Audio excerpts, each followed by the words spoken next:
Good morning, Bob Cesca, in your skin-tight white T-shirt. Hello.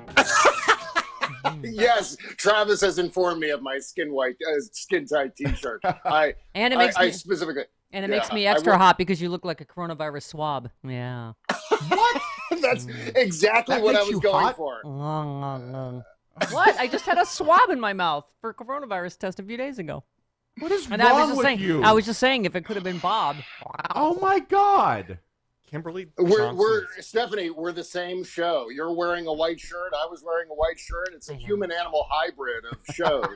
You know what the Bob You know what the Bob Cesca show and the Stephanie Miller show both have in common? They're both fun. Yes, it's a fun show. Politics with farts. That's right. That's how I discuss. Yeah. All right, we're DMing Kimberly to ask her to throw a giant flash dance bucket of water over you, so this can become a wet T-shirt contest as well. Right, and then that's gonna be a thing, like the ice bucket challenge or whatever that was. I'm sure his broadcast equipment will love that.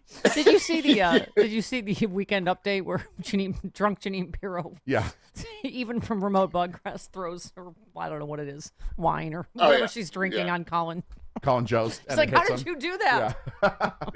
That is scary close. Cecily Strong is so good at that. It's almost eerie. She's fantastic. Yeah. It's like sometimes I'll just channel Alex Jones and walk around the house talking like Alex Jones, which is pretty scary. Right, and I imagine that's what Cecily Strong does that too. She walks around the house as Janine Pirro. It's a crazy place to live inside that head. I don't know. Does she have a husband? She's like, Mama needs a drink. It's like, all right, enough with the Janine Pirro. Bob. Oh, Stephanie, yes. There's things happening, isn't there? Isn't there news? Did the president do something stupid? Well, we were just talking about, we just got the news that it's going to be 3 more months of lockdown here in LA. Yeah. And so, but you tweeted, remember when this was going to be over by Easter, when Trump said, when Trump says anything about what's next, he's making it up. He has no idea. And I've been like honest about talking about, like, I had a psychic addiction for a while because as human beings, we all want hope. We all want something for, in my case, it was particularly about love. And, I thought, like, I get how con men work because you want to hear good things. You want to hear positive things that keep you going and keep you optimistic. But every single thing he says is complete bull, right? Like everything he said. Yeah. He's like the world's worst Christopher Guest character. He is so utterly delusional. I mean, there's a difference between being a cheerleader, and he fancies himself as a cheerleader. At least that's what he wants the public to think that he's doing, when in fact he's cheerleading himself. But he wants the public to think he's cheerleading the country. It just comes off as so massively delusional. I mean, clinically delusional. I mean, he's standing up there declaring victory while there are 2,000 deaths a day. I mean, that is... we're talking about now, I think I calculated 20,000 Benghazis so far on Donald Trump's watch, and he has yet to be held accountable for that. Yeah. And at some point he needs to be, because this is absolutely the worst presidential performance in the history of the world. The fact that he has presided over this level of death and just proceeds to talk about it as if it's, his poll numbers or the Dow, or like the way he used to talk about the Electoral College. Remember that night? No one thought we could get to 270. And they say the same thing. Oh, no one ever thought we could get to 60,000 deaths. And if you take the Civil War and divide it in half, divide that in half. He's doing this whole calculus about the death toll. We were supposed to, it would have been 2 million. It would have been 2 if we just wrote it. Some people saying ride it like a cowboy, Bob. And if you just wrote it with 2 million deaths, and so I've done a terrific job. Because it's, first of all, what sociopath would openly say we're doing nothing about this? I mean, it's so insane. Just the numbers, he keeps like saying different numbers that he's pulled freshly from his ass, right? I mean, it's just...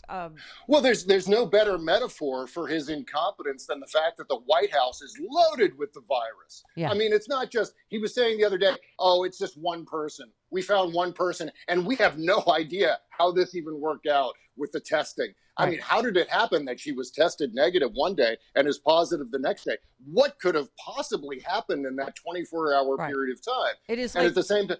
It is like Baghdad Bob in the role of Leslie Nielsen in front of the fireworks factory on the Mission Impossible boat or the Mission Accomplished boat, all at the same time. Just everything is fine, right? It's such massive desperation. I mean, you can smell the flop sweat through the television every time he's talking on television. He knows that this is a disaster, and he's trying so desperately to manufacture his own reality around this. And certainly Fox News is helping him on that front. But, I don't think it's resonating. I don't think it's working with people. I think people are by and large going, yeah, you know what? California's got it right. Another 3 months in LA. Yeah, that's what we ought to be doing. That's what gives me hope is polling shows. Actually, there was a new one out today. I think that most people think probably not till July. I mean, it's interesting. Hey, Rand Paul, guess what? People actually don't want their kids to die. How about that? Mm-hmm. Is it crazy as any parent is going in quarantine, right, homeschooling? How many parents do you think are like, it seems like, it's safe enough. Like, you're not going to gamble with your kids, right? I mean, it's insane. Yeah. I mean, at some point, the kid is going to have to stick by kids, I mean the red hats. They're going to stick their pairs of scissors into the electric socket enough times that it's going to really start to damage themselves at some point soon. And that is, of course, in the form of these protesters and so on getting the actual virus. And what they don't understand and what they're still being deceived about is it's not like the flu. This is basically drowning in your own fluids is essentially the average scenario that you get when you're infected with this thing. And they don't understand that. And so consequently, they're just following their clown dictator back out into the streets, and they're all going to end up, not all of them, but a certain percentage of them will. Well, this is what you always write so eloquently about, Bob, particularly for a gigantic man of just maximum hotness. You are also an amazing writer. What?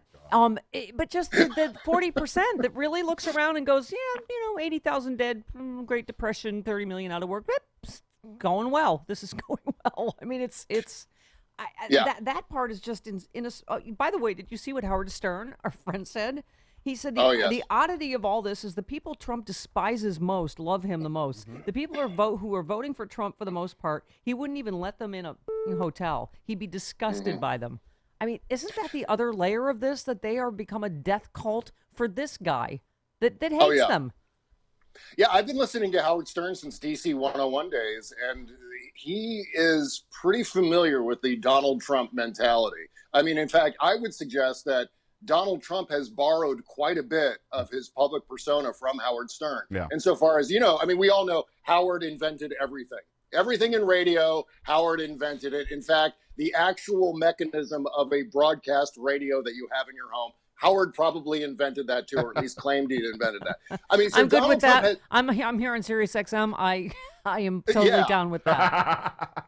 Well, I mean, the fact is that I think Trump, to an extent, after listening to Howard in New York City for so many years, has adopted that I'm responsible for everything that's great in the world, which is what would you see that with Howard? At least it's true with Howard Stern.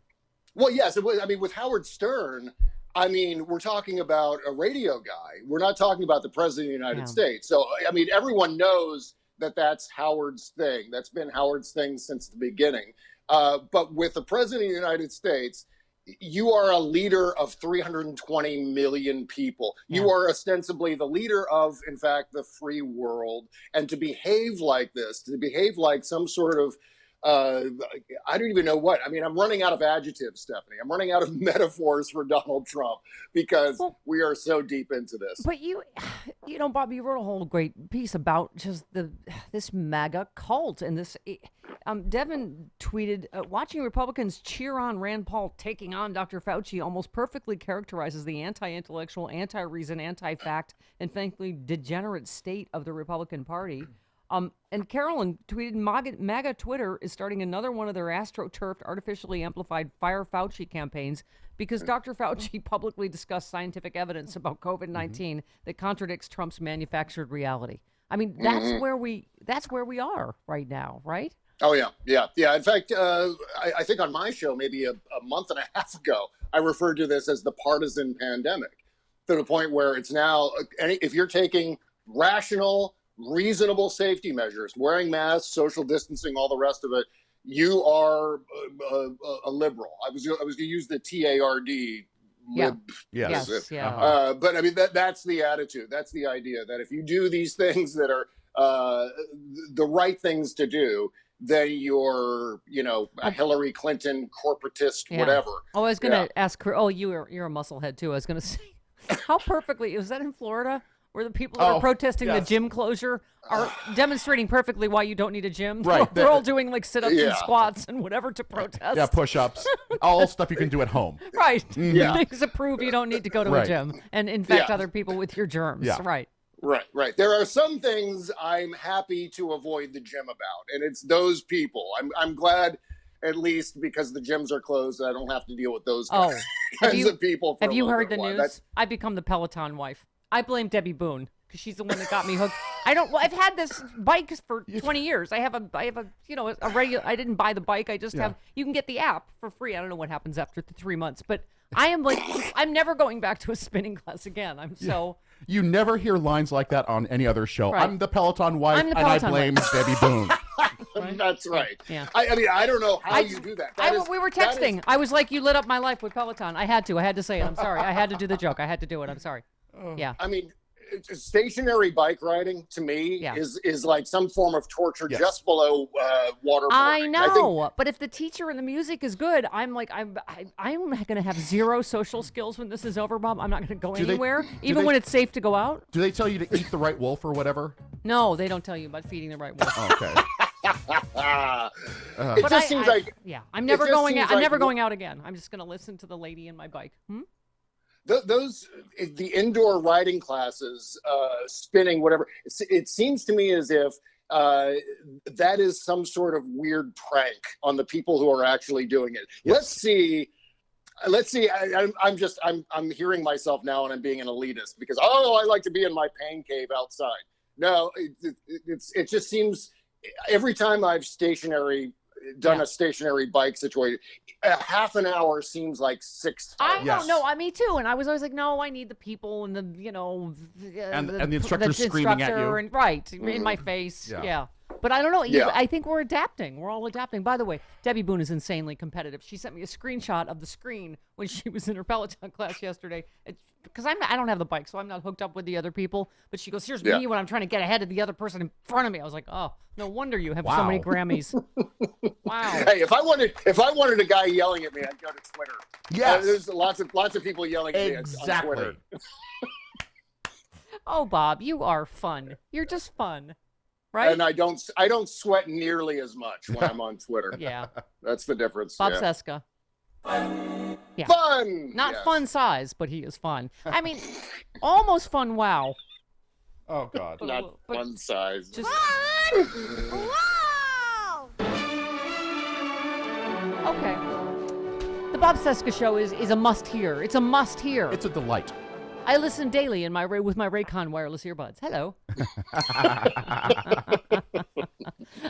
Bob, you are delightful, and we are going to make that happen next week. We're going to have Kimberly douse you with water. There's a little something, something for the ladies. Or just get me on a stationary bike. There you go. I'll be drenched in about 3 minutes. You seem like the extra. You'd be the extra sweaty guy at the gym, right? Oh, I am so swarthy. I am so Mediterranean. You have no idea.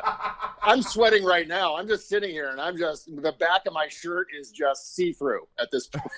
Listen, I think we're going to avoid a lot of things, not just germs, but injuries. My favorite story is my friend was a guy that saw a pretty girl at the gym, and he was running on the treadmill, and he was trying to impress her, and so he started taking his shirt off, and then they got caught on his arms, and he fell on the treadmill, and he was just there like a turtle on the treadmill, trying to get out of his shirt. People are injuring themselves at home too. There are like YouTube compilations now of people doing the band workout, and the band's coming back and snapping them in the that face. happened to Harry. Yeah. And I have done something super dangerous. I am duct taping dumbbells together, which is just the dumbest thing in the world. Yes, at some point. You put the dumb in dumbbells. Yeah. Yes, by maybe next week, I will have a massive head injury. Yeah. So I'm just warning you. You better get it up on YouTube. If I show up next week looking like Dengar from Empire Strikes Back, by the way, that's for the nerds. I know nerds. my nerd friends. Yes. Massive head injury Bob joins us next. All right. Love you, Bob. See you next Thanks, week. Bob. Love you, Stephanie. All right. Bye-bye. Bye-bye. Bye-bye.